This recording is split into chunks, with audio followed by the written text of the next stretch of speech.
Congress BJP కలిసి ప్రభుత్వాన్ని నడుపుతున్నాయి. మేము అమృత్ స్కామ్లో ముఖ్యమంత్రి గారి బావమరిదికి కేంద్ర ప్రభుత్వం వర్క్ ఇచ్చింది.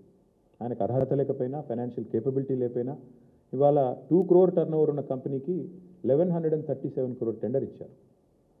మరి కేంద్ర ప్రభుత్వం, రాష్ట్ర ప్రభుత్వం, కాంగ్రెస్ బీజేపీ ఎంత లోతుగా సంబంధం ఉందో దాన్ని బట్టే చెప్పొచ్చు. వెంటనే ఒక బీజేపీ ఎంపీకి ఇక్కడ ముఖ్యమంత్రి గారు 1350 కోట్ల వరకు ఇక్కడ స్టేట్ గవర్నమెంట్ ఇచ్చింది. అంటే ఎంత లోతైన జాయింట్ వెంచర్ అయితే దాన్ని బట్టి చెప్పొచ్చు.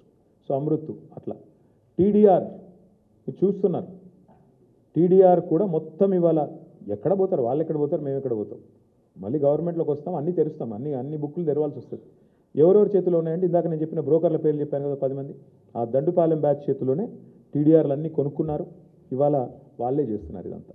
డెఫినెట్గా ఇది కూడా బహుశా భారతదేశంలో ఎవరు చేయనంత పెద్ద కుంభకోణం ఇది. నేను లై డిటెక్టర్ టెస్ట్కే రెడీ అని ఏం చెప్తాను, అంతకంటే ఊరికి ఎన్నిసార్లు చెప్పిస్తారు నాతో మాట. ఇప్పుడు నేను అడిగేది 9292 కోట్ల విలువైన ప్రభుత్వ భూమి హైదరాబాద్లో, which is worth about 4.5 to 5 lakh crore.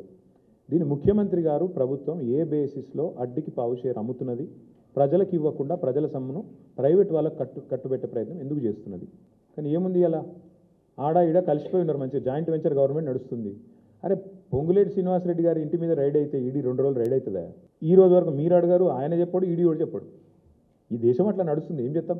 మంచి జాయింట్ వెంచర్, బ్రహ్మాండమైన అక్రమ సంబంధం, బహుశా భారతదేశంలో ఎక్కడ ఉండేది ఇంత దరిద్రమైన రిలేషన్షిప్.